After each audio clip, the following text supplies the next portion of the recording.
Para mim é um grande prazer falar sobre o Ministério Público, porque quando eu disse que ia entrar para o Ministério Público, me disseram, então você vai ser um funcionário público.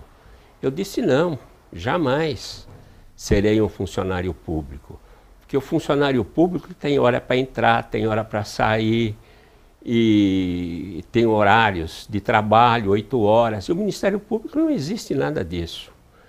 Ele começa um trabalho e não sabe a hora que vai acabar. Então isso acontece, por exemplo, no júri. Você começa um júri à 1 da tarde e não vai saber a hora que vai terminar. Você pode passar a noite toda, passar vários dias e não tem hora. Você está trabalhando direto. Como é que foi a entrada do senhor no Ministério Público? É o seguinte, quando me disseram que eu ia ser um funcionário público, eu disse não, eu vou ser um promotor de justiça, que é completamente diferente do funcionário público, porque ele não tem hora para trabalhar, então os casos aparecem, ele inicia, você não sabe quando vai terminar. Por exemplo, quando eu cheguei em Casa Branca, existia uma instituição infantil, que já aquela senhora que construiu o prédio de abrigo das crianças, ela foi recebendo essas crianças quando elas eram nenezinhos ainda, que eram de filhos de pais pobres, carentes, ou de mães solteiras que não podiam continuar com o filho. Ela foi recebendo aquelas crianças. Tinha umas 60 crianças, mais ou menos. Mas quando eu cheguei na comarca de Casa Branca, elas já estavam na puberdade, essas crianças já estavam na puberdade. E havia só um pavilhão misturando meninos e meninas.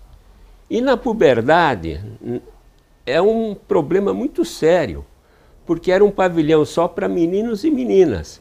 Então existiam problemas de ordem sexual. E eu, como procurador de justiça, assumia todas as funções do Ministério Público. No interior, eu era curador de menores, curador de incapazes, curador de acidentados do trabalho, era advogado dos trabalhadores do campo, não é? Era advogado do Estado nas promoções de ações fiscais. Então, isso para mim tudo era um grande prazer. O júri, eu tinha uma satisfação enorme de trabalhar em todas as áreas do Ministério Público. Não era uma área específica. Eu gostava daquela variedade de ações e eu trabalhava com grande ardor, com grande paixão, todos esses ramos do Ministério Público. E aí, quando eu cheguei em Casa Branca, aquelas crianças estavam na puberdade, era um pavilhão só, e davam problemas. E as pessoas vinham reclamar comigo dos problemas que estavam existindo entre meninos e meninas. Então, o que eles queriam, na realidade, é que eu entrasse com um pedido de instauração de sindicância, né? E comprovado tudo aquilo, o juiz teria que fechar a instituição. E eu pensava comigo, ora, fecha a instituição. E as crianças para onde vão? Eu sou um promotor de justiça. Eu estou contrariando a lei, mas eu sou um promotor de justiça, eu estou acima da lei. Eu vou cumprir a lei, mas estou cometendo uma injustiça, não é? Então, eu fui contemporaneizando a situação. Então, eu dizia, olha, eu vou pensar melhor no assunto, eu vou ver qual a solução que eu vou dar a esse problema. Aí eu tive a primeira ideia de começar a frequentar a instituição. Então eu ia à noite à instituição, conversava com a presidente, com o marido, com a filha, com os funcionários, com as crianças.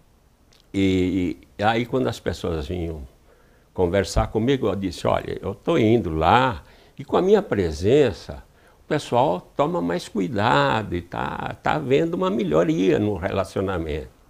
Mas os problemas continuavam. Aí eu ia tentando obter uma ideia para resolver o problema, né? Então eu ia contemporaneizando a situação. Depois, então, lá em Casa Branca existia os padres estigmatinos, ficavam lá no Desterro, no bairro do Desterro, de Nossa Senhora do Desterro. Então eles faziam um leilão de gado todo ano para manter o seminário. E o leilão de gado deles já eram de garrotes, né? Dava geralmente 40 mil reais. Aí eu tive a ideia, eu falei, vou fazer um leilão também, né?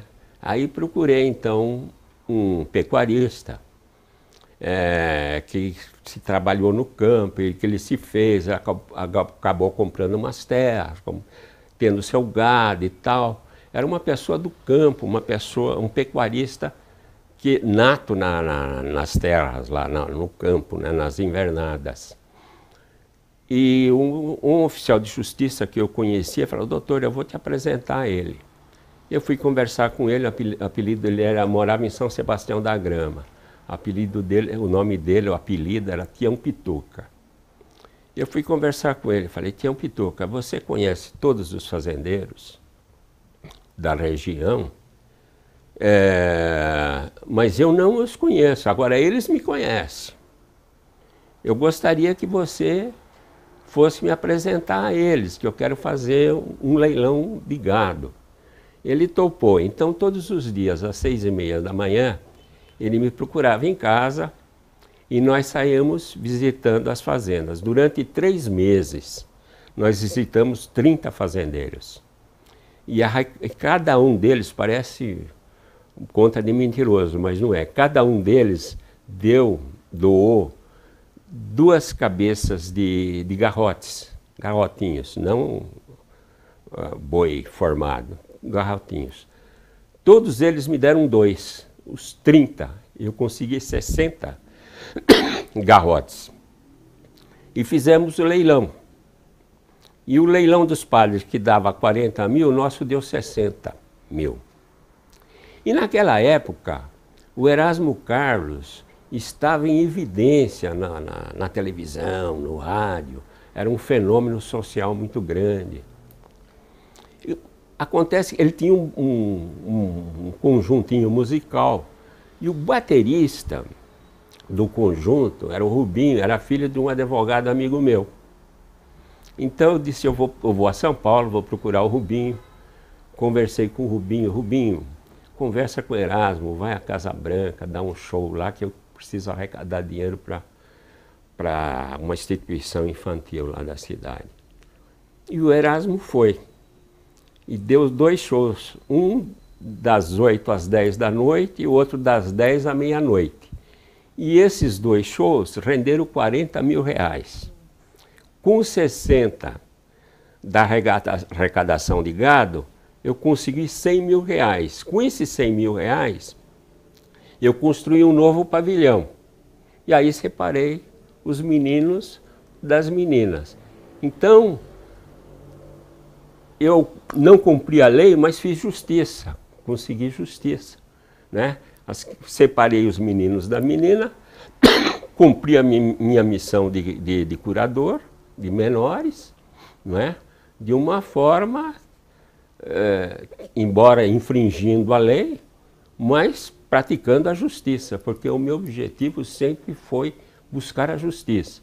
Só para quem está nos acompanhando, que data foi mais ou menos essa? Esse foi em 1900 eu fui para a Casa Branca em 64. E esse movimento que eu fiz foi no ano de 65, não é? Bom, aí construí, não é? Separei os meninos das meninas e com isso eu fui conquistando, tendo um prestígio muito grande na cidade. E para eu falar de mim mesmo, fazer elogio em boca própria é vitupério, né? Então eu tenho aqui os documentos, por exemplo, Eu gostaria que você lesse esse daqui, ó. Considerando que o promotor de justiça Reginaldo Cristófaro Massafera, durante o período de 2 anos em que permaneceu à frente da Promotoria Pública da Comarca de Casa Branca, exerceu-a com o brilho de sua inteligência, tendo se integrado no convívio da família casabranquense, razão pela qual goza da amizade, da estima e admiração geral.